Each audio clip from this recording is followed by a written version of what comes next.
Devi was already holding the box when she opened the door, like she'd been keeping it by the entrance waiting. I'd driven 40 minutes to pick up a jacket, and my ex's roommate was standing there with a shoebox in her hands, saying, "She kept a box of you." My ex wasn't home. Maybe that was the point. Maybe Devi had been waiting for a day when she wouldn't be. Because what she told me next, standing right there in the hallway with the door still open, was everything my ex had been saying about me for the past 14 months. And none of it was what I expected. Let me back up. My name is Nate Larson. I'm 34. I design bus routes for the City Transit Authority, which is exactly as exciting as it sounds and occasionally less. My job is to look at a map and figure out how a single mother in Glendale gets to her shift by 7:45 without 2 transfers and a prayer. I'm good at it. I like the logic. You find the gap, you fill it, you make the connection work. I've been told this says something about me as a person. I've been told a lot of things. Marin and I were together for almost 3 years. She's 32, works in nonprofit development, and has the kind of warmth that makes strangers in coffee shops tell her about their divorce. People liked being around her. I liked being around her. We had the kind of relationship that looked good in photographs and felt good in person, which is rarer than people think. For a while, that was enough. We broke up 14 months ago. Not over one thing. Over a slow accumulation of evenings where we sat in the same room and felt the distance between us and said nothing about it, because saying something would make it real. She wanted more from me emotionally. That's how she put it. More from me emotionally. I spent weeks turning that sentence over, trying to figure out what I was supposed to do with it. I wasn't cold. I wasn't checked out. But Marin had a way of reaching for something in a conversation and finding me standing just slightly too far back.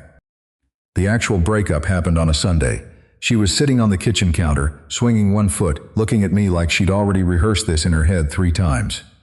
"I love you," she said, "but I think we've been loving each other from too far away for too long." I stood by the refrigerator holding a coffee I'd already finished, and I nodded, because she was right and I knew it, and that was the thing that made it impossible to fight.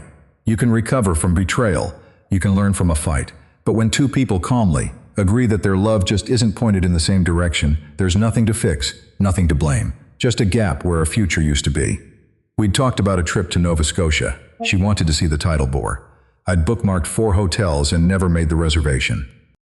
There was no screaming, no thrown plates. She cried a little. I didn't, which I later wondered about. I went back to my apartment, slept on the couch even though my bed was 10 feet away, and showed up at work the next morning to design a crosstown express line.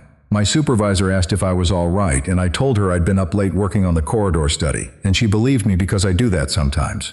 Breakups don't cancel bus schedules. That was 14 months ago. In the time since, I'd built a routine that looked from the outside like a functioning life. Wake up at 6:15, coffee from the same mug, the blue one Marin never liked. Drive to the Transit Authority building on 4th Street and spend 8 hours redrawing transfer points for a system that carried 100,000 riders a day. The math of other people's commutes was clean and solvable in a way that nothing else felt. Then home to a 1-bedroom in the Hillcrest complex. Cook for 1. Run 3 miles every other day on a route that conveniently looped around Marin's neighborhood, which added an extra half-mile. Watch baseball. Keep the apartment clean enough that nobody asked if I was okay, because cleanliness looks like evidence of being fine. I hadn't talked to Marin since month 5. We just ran out of reasons to text that didn't feel like reaching. She stopped first, or I did. At some point, I lost track of who let go of the rope. 14 months is long enough to stop counting days and start measuring by seasons. I'd made it through one winter and into the next spring, and it wasn't easier, just quieter. Then, 3 days ago, she texted. One line. Your gray jacket is still here. Want me to leave it outside, or do you want to come get it? I said I'd come get it. 40-minute drive for a jacket I hadn't worn in over a year. I'd bought a replacement 3 months after the breakup, a darker one from the outlet mall, and it was perfectly fine. But she'd texted, and I'd said yes. I told myself it was about the jacket. So there I was, standing in the 3rd-floor hallway of Marin's building. And Marin wasn't the one at the door. Devi Rao was. 29. Grad student in urban ecology, the kind of person who kept an ant farm on the kitchen windowsill and talked about urban heat islands at dinner parties like she was sharing breaking news. I'd met her a dozen times when Marin and I were together. She was sharp and quiet in a way that made you feel like she was always 8 seconds ahead of whatever you were about to say. Dark eyes, a habit of watching you. Like she was reading something in the margins you didn't know were there. She was holding the box in both hands, a white shoebox with tape across the top. My name on the tape in Marin's handwriting, the letters small and a little uneven the way she always wrote, like she was running out of paper even when she had plenty. "She's at work," Devi said. "I figured." "She asked me to give you the jacket." Devi glanced down at the box. "This isn't the jacket." I looked at it. Clearly. "She doesn't know I'm giving you this." Devi held it out, more like presenting evidence than making an offer. "She packed it about 6 months ago, kept it in the back of her closet. I found it when I was looking for a space heater last week. I didn't reach for it yet. What is it?" Devi's expression shifted. Somewhere between careful and sorry. Things she kept. From when you two were together. I don't know everything that's in it, but she talked about it once. She paused. She called it the Nate box. That landed harder than it should have. 14 months of reasonable silence, and the phrase "the Nate box" hit me like something I'd been bracing for, without realizing it. "She's been talking about me?" Devi shifted her weight in the doorway. "She talks about you the way people talk about weather they're still not dressed for, like she's adjusted. But she still checks the window." Her metaphor was so precise it felt like she'd been saving it. I took the box. It was lighter than I expected. Light enough to hold in one hand, which felt wrong. 3 years should weigh more than this. "The jacket's on the couch," Devi said. She stepped back but didn't close the door. "Do you want to come in?" "No," I said it too fast. "No thanks. I'll just take these." She nodded. Then quieter. "She's doing okay, Nate. I thought you should know that." I said thanks. I walked back down the hallway carrying a shoebox and a jacket I'd driven 40 minutes to collect, and I made it to the stairwell before I looked at the box again. Marin's handwriting, my name. Tape pressed down neatly along the seam. I sat in my car with the box on the passenger seat like a thing I was giving a ride to. The jacket went in the back. I'd already forgotten why I came. Marin used to sit in that seat with one foot tucked under her, shoes off before I'd even pulled away from the curb. I spent the first 2 months after the breakup glancing at the empty space out of habit. I'd trained myself to stop. Now the box was there instead. My phone buzzed. "Cole." "Did you get the jacket?" he asked. "Yeah." "Good. So you're done over there?" "Not exactly." I told him about the box, about Devi, about the Nate box. The line went quiet for a beat. With Cole, silence means he's deciding between honest and careful. My brother is 37. Contractor. He and his wife Jen separated 8 months ago after 12 years, and he'd handled it by putting every photograph, every card, every piece of clothing she'd left behind into a black trash bag and dragging it to the curb on a Tuesday. He told me it took 20 minutes. He said it like that was a point of pride. Cole handled grief the way he handled demo day. Tear everything out. Don't look back. Throw it away, he said. I haven't even opened it. Exactly. Don't open it. His voice had that flat tone he'd been using since Jen left, like emotion was something he'd learned to drywall over. You drive 40 minutes, she's not even home, and the roommate hands you a mystery box? That's not closure, Nate. That's a trap. Devi said Marin doesn't even know she gave it to me. Even worse. So now you've got a box your ex packed in secret and her roommate delivered behind her back. And you're supposed to what? Feel something? Learn something? He paused. Throw it out. There's nothing in there that makes your life easier. How would you know? Because Jen kept stuff too. I found it after she moved out. Letters, old photos, a bracelet I gave her for our 10th anniversary. You know what looking through all that taught me? What? That she remembered everything I wanted to forget. Cole doesn't usually land lines like that. He's a contractor, not a poet, but loss sharpens people in unexpected places. I didn't say anything for a while. Through the windshield, I could see Marin's building. 3rd floor. The kitchen light was on. Devi, probably. Making tea, studying something about canopy coverage or root systems or whatever question she was building her thesis around. Regular life happening behind a window while I sat in a parking lot with a box I was afraid to open. Think about it, Cole said, softer now. You've been good, steady. You went on that date last month. What was her name? Lauren. Lauren. She seemed nice. She was nice. Lauren was very nice. She laughed at the right moments and asked good questions, and I walked her to her car afterward and felt nothing at all, which I told myself was fine because feeling nothing was an improvement over feeling the wrong thing. So why go backward? Cole asked. I looked at the box. I don't know yet. He sighed. I could hear him chewing something. Sandwich in his truck between job sites, probably. That was Cole's life now. Work, food, silence, repeat. He'd replaced 12 years of marriage with a renovation schedule that kept him busy enough to avoid sitting still. Call me later, he said. I mean it. I will. He hung up. I put my phone on the dash. The parking lot was quiet. A woman was loading groceries into a minivan 3 spaces over. A pigeon sat on the hood of a Civic and looked at me like I was wasting its time. Normal afternoon, normal world. A guy sitting alone with a shoebox that might ruin his peace of mind, or explain something he'd spent 14 months trying not to wonder about. I picked the box up again. The tape along the seam had started to peel on its own. 14 months in the back of a closet, and the adhesive was giving up. The corner lifted just enough to see inside without having made the decision to look. Concert ticket stubs, 2 of them, side by side, slightly bent at the corners. I recognized them before I read the print. A folk duo at the Wilshire, second summer we were dating. Tiny venue, maybe 80 folding chairs. A singer with a voice that made the whole room lean in. Marin had swayed against my shoulder during the last song, and I'd held perfectly still because I didn't want her to notice and stop. She wore that jasmine lotion she kept on her nightstand. I still catch it sometimes in grocery store aisles and have to move to the next one. I hadn't thought about that night in over a year. Or maybe I had, and I just filed it in the same place I put everything else from those 3 years. The category labeled, things that were good but are finished now. Clean, efficient 14 months of emotional filing, and I'd gotten pretty fast at it. Apparently, Marin had a filing system of her own, except hers involved keeping the evidence. I pressed the tape back down. I wasn't going to do this in a parking lot with a pigeon as my only witness.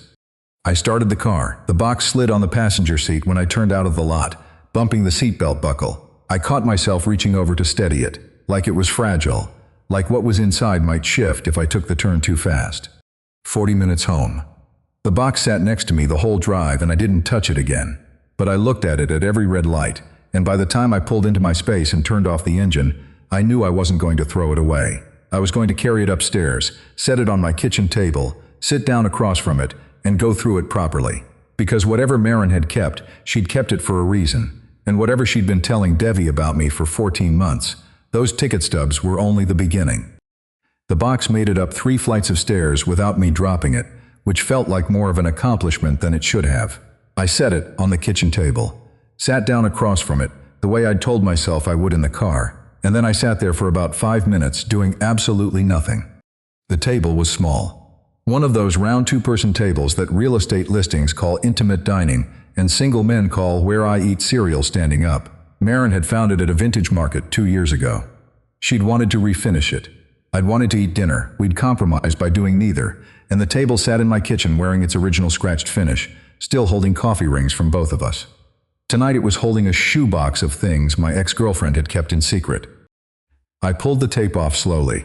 Part of me thought I might change my mind and seal it back up. Part of me knew I wouldn't.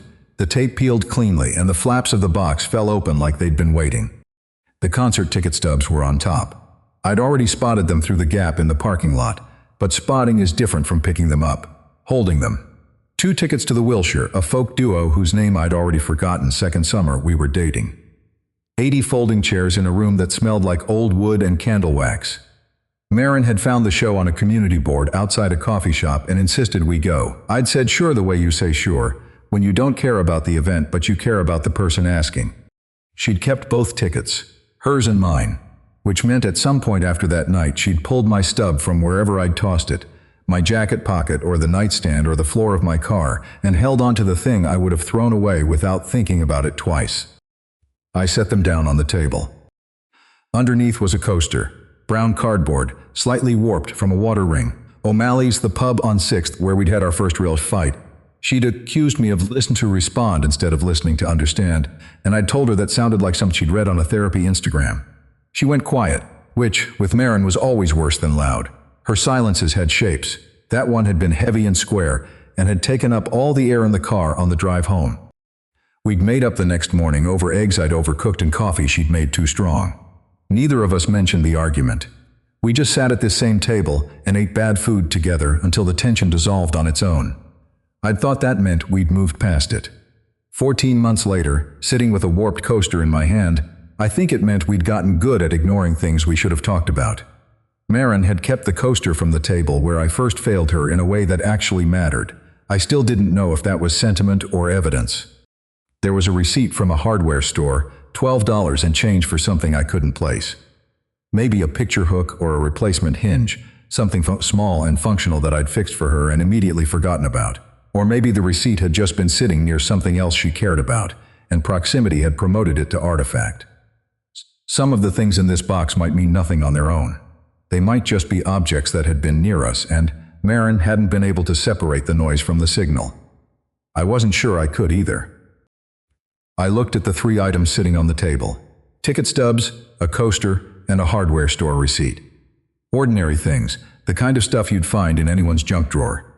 But Marin hadn't put them in a junk drawer. She'd put them in a box with my name on it. And there was a difference between keeping things because you couldn't be bothered to throw them away and keeping things because you couldn't bring yourself to. Then I found the grocery list. It was written on the back of a gas station receipt in Marin's handwriting, small and slanted, the same way she'd written my name on the tape: eggs, oat milk, cherry tomatoes, basil, the bread from Soriano's. I recognized the list because I recognized the meal. Saturday mornings, when neither of us had anywhere to be, Marin would make this egg thing with tomatoes and basil and warm bread from the Italian bakery, 3 blocks over. I'd sit at the counter pretending to scroll the news while watching her cook. She cooked the way some people sing when they think they're alone, unself-conscious and a little careless with the mess. She'd move between the stove and the cutting board without looking, reaching for the olive oil or the salt with the same hand that was still holding a wooden spoon, dropping basil leaves into the pan by feel. She hummed sometimes, sounds more than songs. And she left the basil stems on the counter afterward, because she said the kitchen smelled better with them there. I remember one Saturday in particular, November maybe, cold enough that the kitchen windows had fogged over from the stove. And Marin had drawn a small face in the condensation with her fingertip while the tomatoes were reducing. A stick figure face, just 2 dots and a curved line, the kind a kid would draw. She'd looked at it and laughed at herself and wiped it away with the side of her hand before I could say anything about it. And I'd sat there with my coffee thinking, this is the version of her I'd keep if I could only keep one, the one who draws faces in steam and doesn't need anyone to see. Those mornings were the version of us I'd liked best. No agendas, no careful conversations about where things were headed. Just eggs and coffee and the slow business of a morning that belonged to nobody else.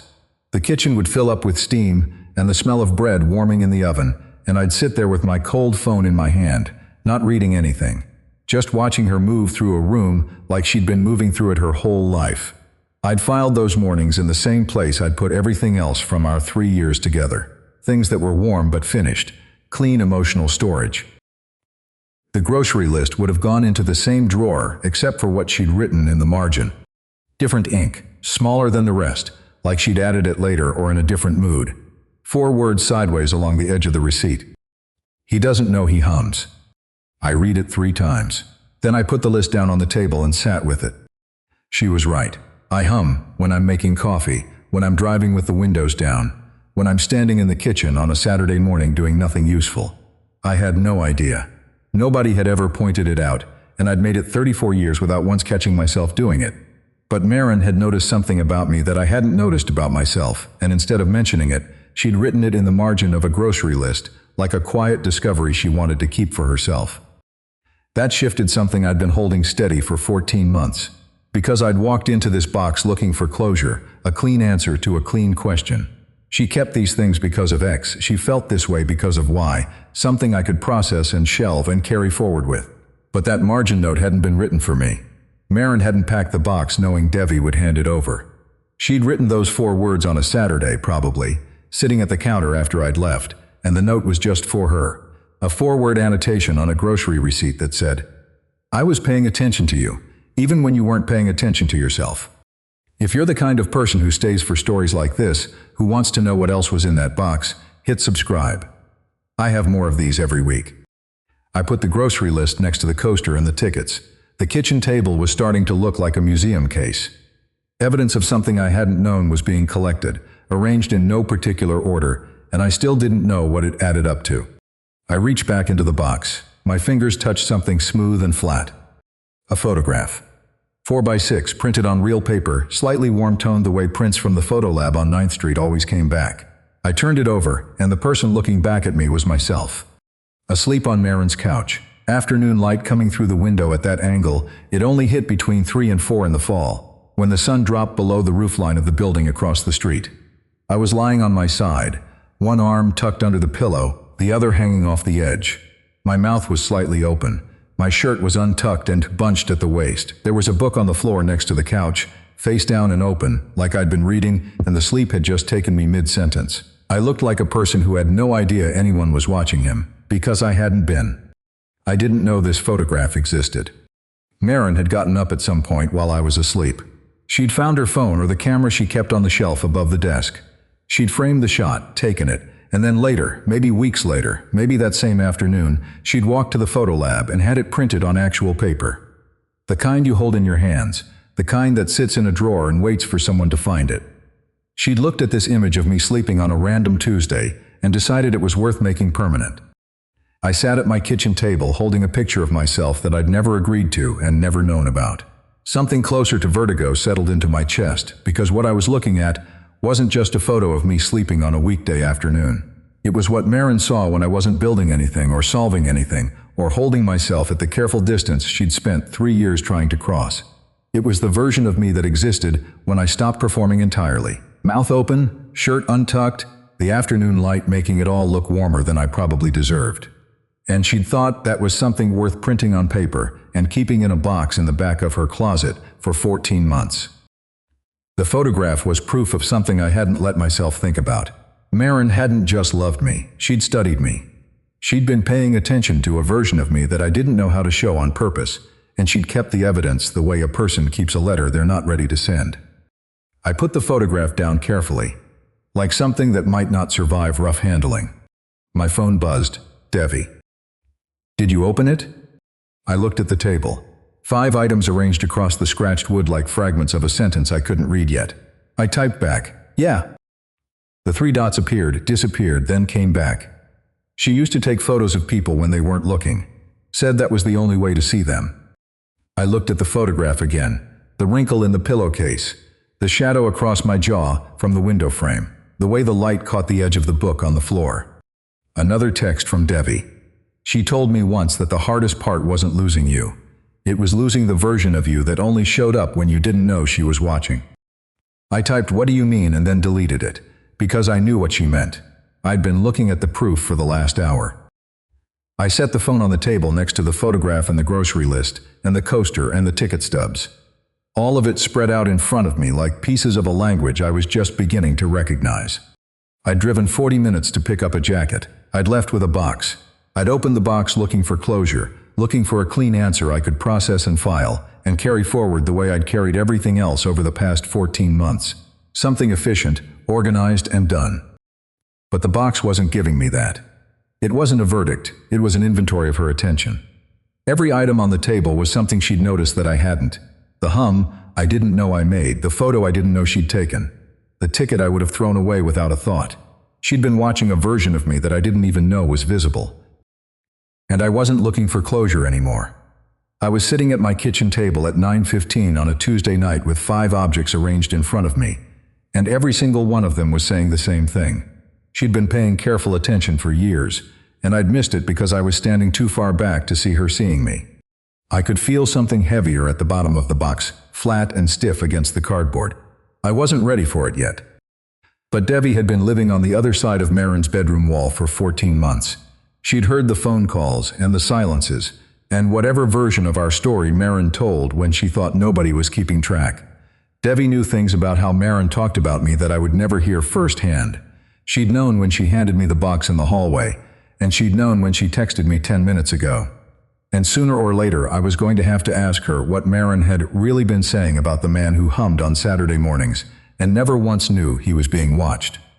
I went back the next morning. I told myself I'd call first.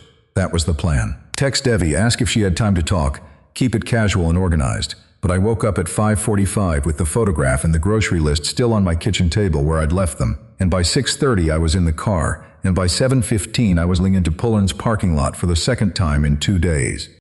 The building looked different in morning light. Smaller. The brick needed pointing along the second floor, and there was a crack in the front step I hadn't noticed the day before. I sat in the car for a few minutes watching the windows. 3rd floor, kitchen side, where the light was already on. I hadn't called Cole, he'd told me to call him later, and I hadn't, which meant he'd be calling me today, probably from between job sites with a mouthful of sandwich, and I'd have to explain why I'd driven back to the place he'd specifically told me to leave behind. Devi opened the door in a sweatshirt and running shorts, coffee in one hand, reading glasses pushed up on her head. She looked at me for a beat longer than normal. "You came back." "Yeah." "That was fast." "I have questions." She stepped aside without saying anything else. I took that as permission. The apartment was wrong. That's the simplest way I can describe it. I'd been here dozens of times when Marin and I were together, and the space had always felt full in a specific way. Marin's books on the shelf by the window, her plants crowding the radiator cover, the blanket she dragged from her bedroom to the couch every night because she ran cold and refused to turn the heat up past 68 degrees. All of that was gone, or almost all of it. The shelf had gaps like missing teeth. The radiator cover was bare. There was a rectangle of less faded paint on the wall where a print used to hang, and the outline was so sharp it looked like a wound the wall hadn't figured out how to close. Devi's half was intact. Her desk by the window, buried in research papers, and what looked like soil samples in labeled jars. The ant farm still sat on the kitchen windowsill, the only thing in the building that seemed to know exactly where it belonged. But the couch was different, smaller, and the rug was new, or at least different from the one I remembered. The room felt like a sentence with half its words erased. "She moved her stuff out about 2 months ago," Devi said. "She'd been watching me take inventory. Found a place in Ridgewood, studio. She's still getting settled." I nodded, sat down on the unfamiliar couch.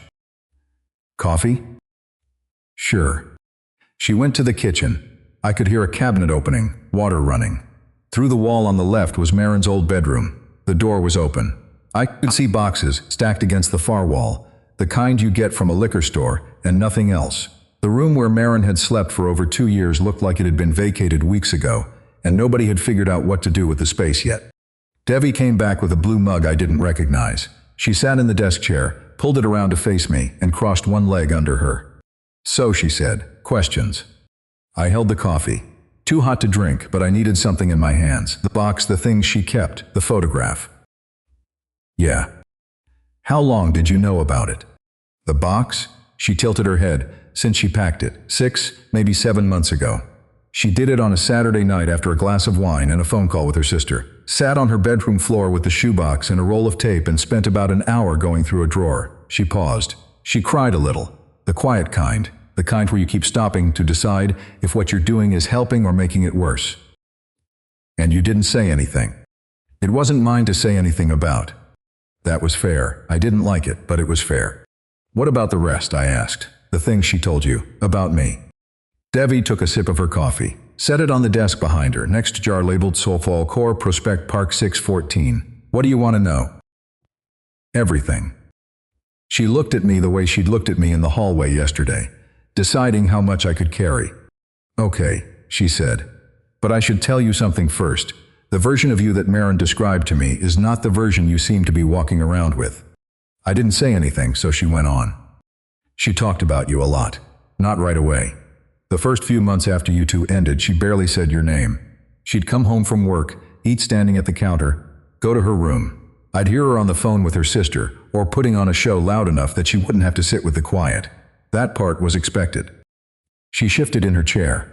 Then around month 4 she started mentioning things, small things. She'd come home and say, "The tomatoes at Soriano's are in season. Nate used to love those." Or she'd notice a bus route change on her commute and say, "Nate probably had something to do with that." I felt my jaw tighten. I kept my face still. "She'd come home with groceries," Devi continued. "And sometimes the bags had things in them that she doesn't eat. Smoked paprika. Sordo from the bakery on Linden, black licorice." She almost smiled. I asked her once who the licorice was for. She changed the subject. "I eat black licorice." "I know you do. She was buying your groceries months after you split up. Not to give to you, just to have them in the apartment. Like keeping a place set at the table." I looked at the empty shelf where Marin's books used to be. The dust line was sharp and clean, the wood a shade lighter where the spines had blocked the sunlight.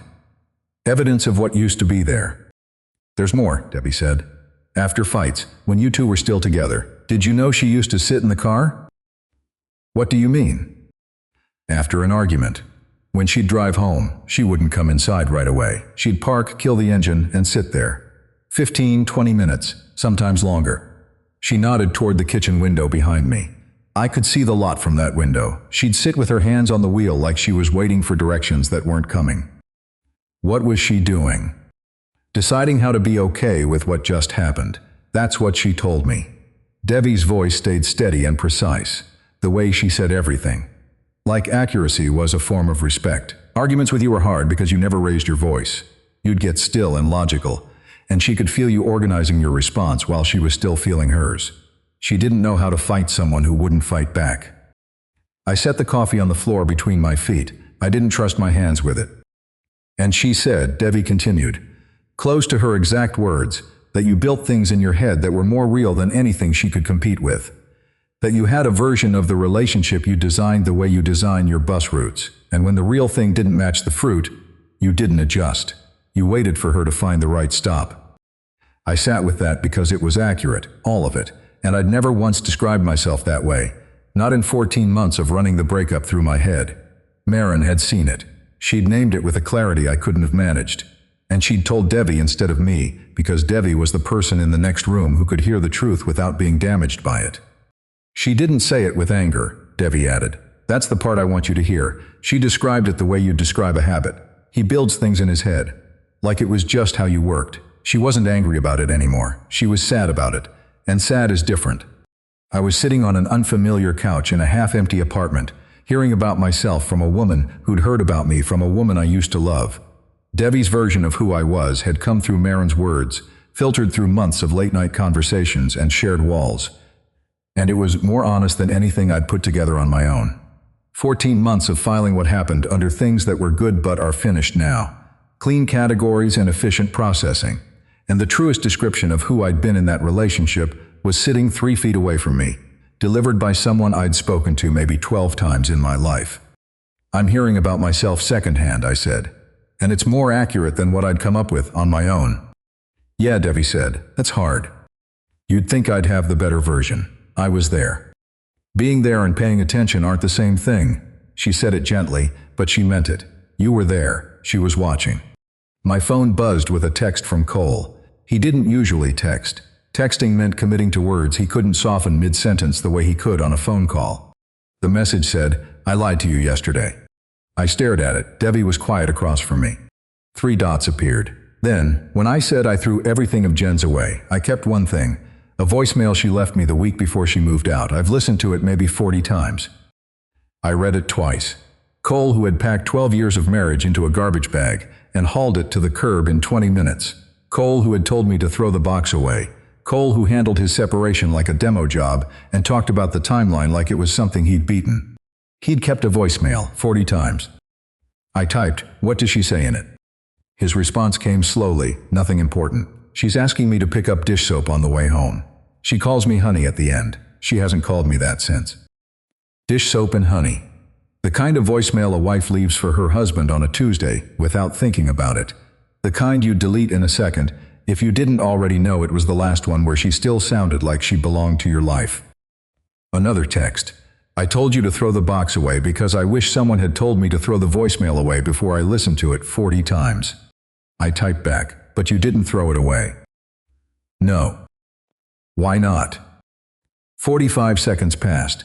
Then, because it's the only recording I have of her voice calling me something she doesn't call me anymore, and deleting it feels like agreeing that it never happened.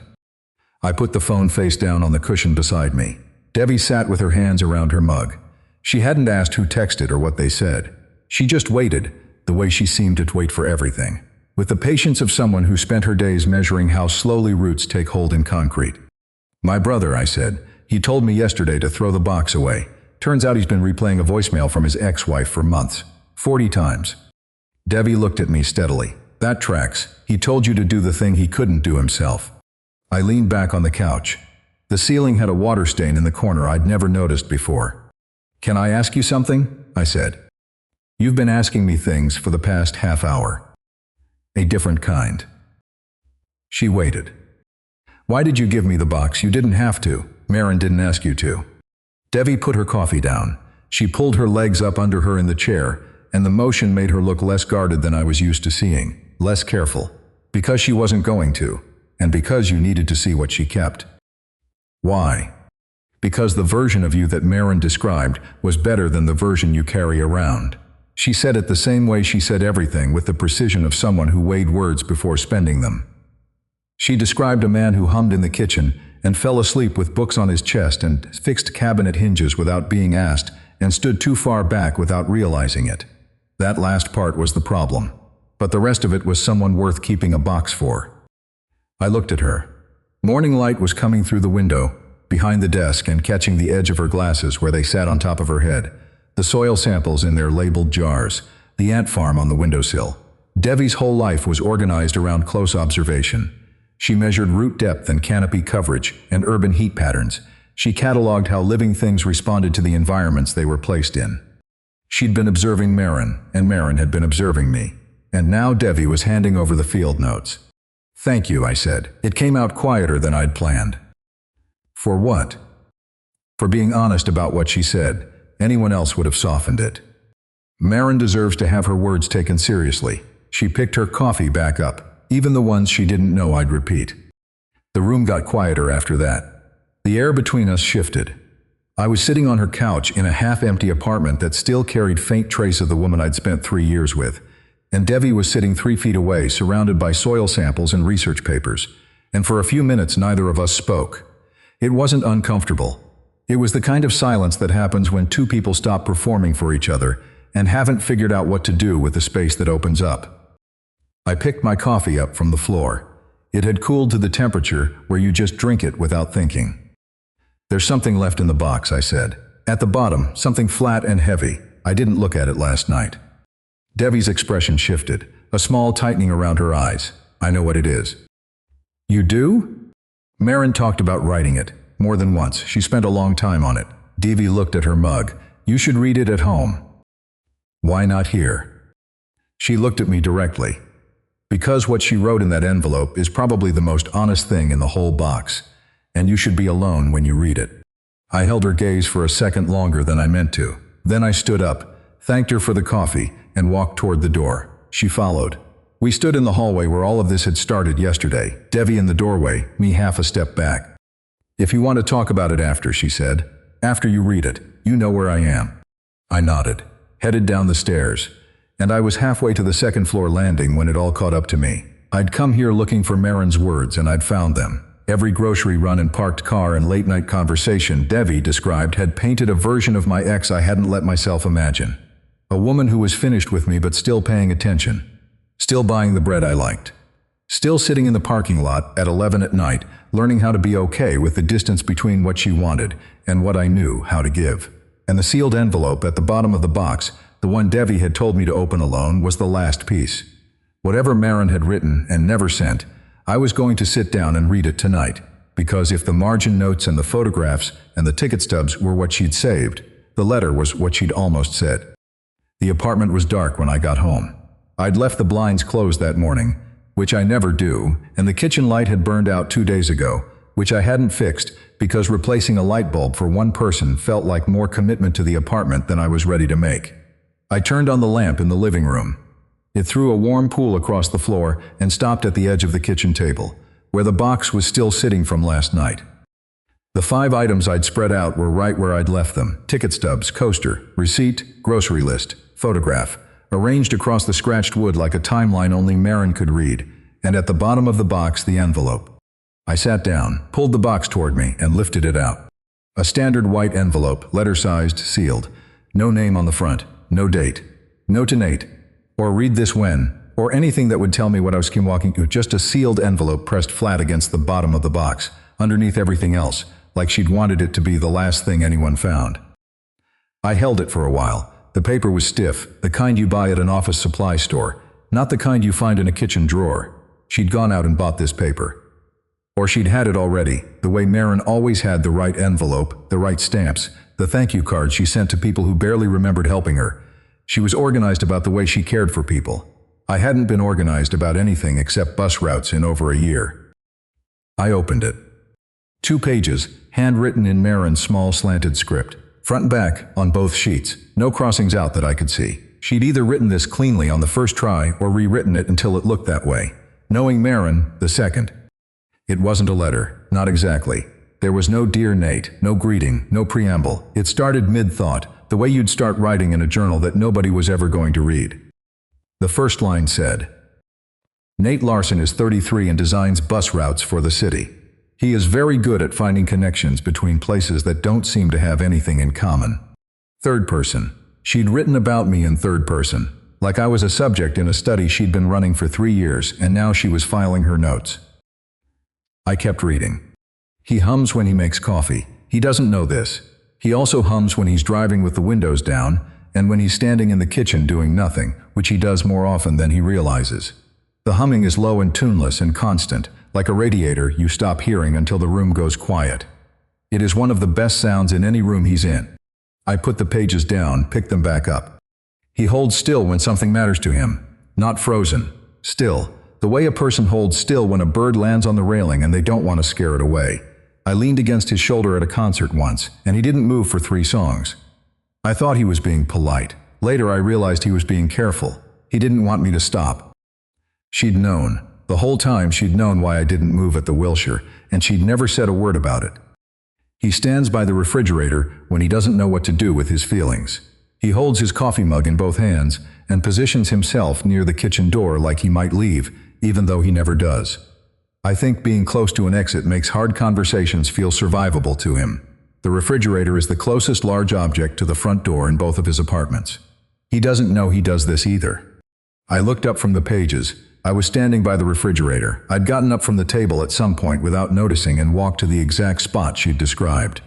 Coffee mug in both hands. 3 steps from the door. I sat back down.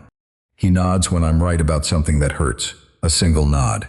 Down and then back up, like he's confirming a fact he already knew but hoped I wouldn't say out loud. He does this, instead of arguing, because he grew up watching Cole argue, and decided early that agreement was safer than conflict. This makes him easy to be around and impossible to reach.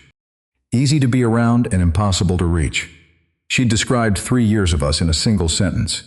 She described every relationship I'd had since college. Every woman who'd liked me enough to stay for a while and left when she realized the distance between standing next to me and actually getting to me was further than it looked from the outside. The next section was longer. She'd pressed harder with the pen and the ink was darker, the letters wider, like she'd been writing at a different speed or in a different state of mind. He designs routes for a living. He finds the gap in a system and builds the connection that fills it. He does this for 400,000 strangers every day, and he does not do it for the people sitting across from him at dinner. I don't think this is selfishness. I think it's that he can't see the gap when he's inside it. He can find it on a map. He can't find it in a conversation. When I told him I needed more from him emotionally, I watched him receive the sentence and start engineering a solution, and I knew in that moment that engineering was the only way he knew how to love, and that it would never be enough for me, and that this was nobody's fault. I read that paragraph 3 times. Then I folded the pages, set them on the table, and looked at the wall for a long time. It wasn't an apology. It wasn't a love letter. It wasn't even a goodbye. It was Marin's record of who I was, written for herself, in the third person, with the kind of precision that only comes from paying close attention for 3 years and then spending 14 months thinking about what you saw. She hadn't written it to send. She'd written it to understand. The way you write about something in a journal, because saying it out loud would make it too real, and not saying it would let it dissolve until you couldn't remember if it happened the way you thought. Every item in the box had been a piece of her attention. The hum I didn't know I made. The photo I didn't know existed. The ticket I would have thrown away. And now this, a description of me so careful it felt like she'd opened drawers inside my head that I didn't know were there. She'd cataloged me, not to keep me, not to win me back, just to know for herself that the man she'd loved was real and specific and flawed in these exact ways, and that the love had been real too, even if the distance between us had never closed. I sat with the pages and the box and the 5 items laid across the table. All of it like Marin's private archive of a relationship she'd walked away from, but hadn't stopped studying. And I understood finally that the reason she'd packed the box wasn't because she wanted me to see it. She'd packed it because she needed to stop carrying the evidence loose. To stop finding a ticket stub in a jacket pocket and losing half an hour to a folk concert at the Wilshire. The box was her version of what I'd been doing with my filing system for 14 months. She'd just been more honest about what went into hers. I picked up the ticket stubs, both of them, mine and hers. The corners were soft and the ink had faded, but I could still make out the venue name and the date. Second summer, 80 folding chairs, a singer with a voice that made the whole room lean forward. I put the stubs in my pocket. Then I picked up the envelope, the pages, the photograph, the grocery list, the coaster, and the receipt. Stacked them carefully, the way you'd handle documents that belonged to someone else, and I put them all back in the box. Pressed the tape along the seam. It held. Barely. One item. I kept one item. Not the letter that told me more about myself than 14 months of thinking had managed. Not the photograph that showed me who I was when I stopped trying. The ticket stubs. Because every other item in that box was evidence of Maren paying attention to me. The stubs were the only evidence that I'd been paying attention to her. 3 songs, Jasmine Lotion. Holding perfectly still because I didn't want her to stop leaning on my shoulder. She'd saved the ticket I would have thrown away. I was keeping the memory of the night I chose not to move. I put the box on the shelf above the coat hooks, next to a spare set of keys and a flashlight that needed batteries. Then I took the stubs out of my pocket and looked at them again under the lamp.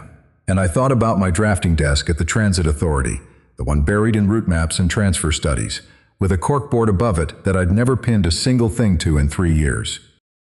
I put the stubs in my wallet so I wouldn't forget them in the morning.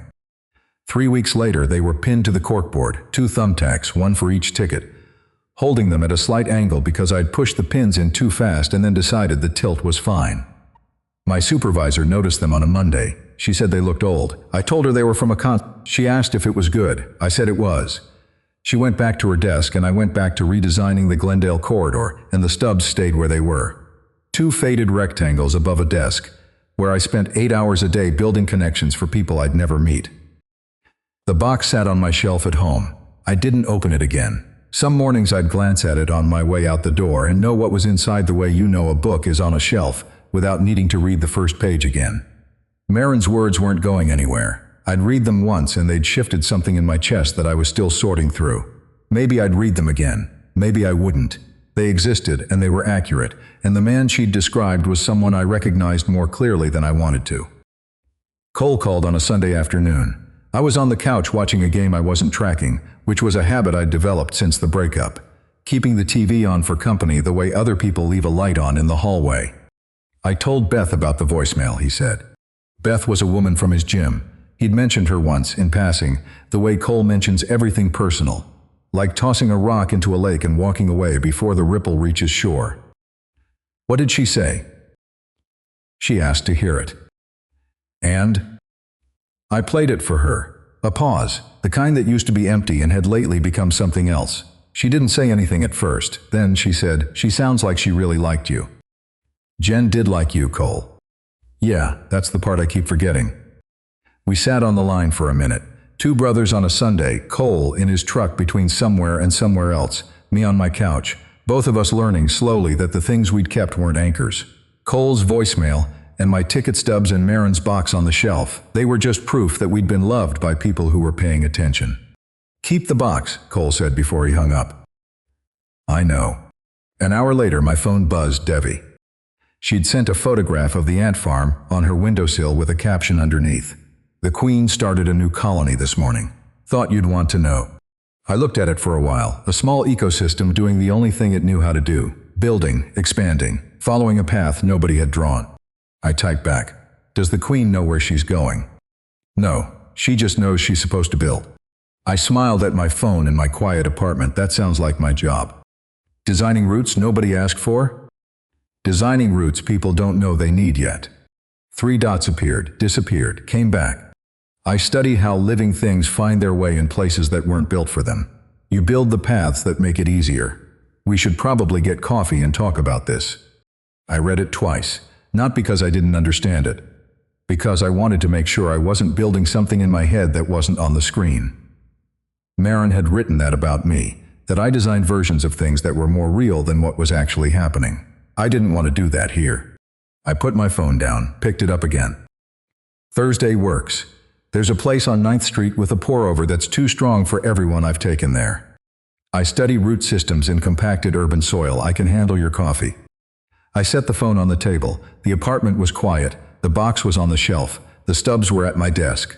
Cole was driving toward Beth and whatever comes after you stop replaying something 40 times. And Devi had texted me about an Ant Queen and turned it into a coffee invitation that neither of us was calling a date. Because naming things too early was its own kind of distance, and we both seemed to know that. Outside, a bus passed. The 14 if I was hearing the engine right, one of mine. A route I'd redesigned 2 years ago to shave 8 minutes off the commute between Glendale and the hospital district. 14 stops. 4 transfers gone. Somewhere out there, a woman I'd never meet was making her 7:45 shift without 2 buses and a prayer. Marin had written that I was very good at finding connections between places that don't seem to have anything in common. She'd written it on good paper, sealed it in an envelope, and left it at the bottom of a box she'd packed for herself. She was right about all of it. The connections and the gaps and the engineering. She'd said engineering was the only way I knew how to love and that it would never be enough. I wasn't sure about the second part anymore. The stubs were pinned above my desk. The letter was in its envelope. Thursday I was having coffee with a woman who studied how roots push through concrete. And for the first time in 14 months, I wasn't filing anything under finished. I was leaving the drawer open. If stories like this one stay with you, there are more on this channel. I'll see you in the next one.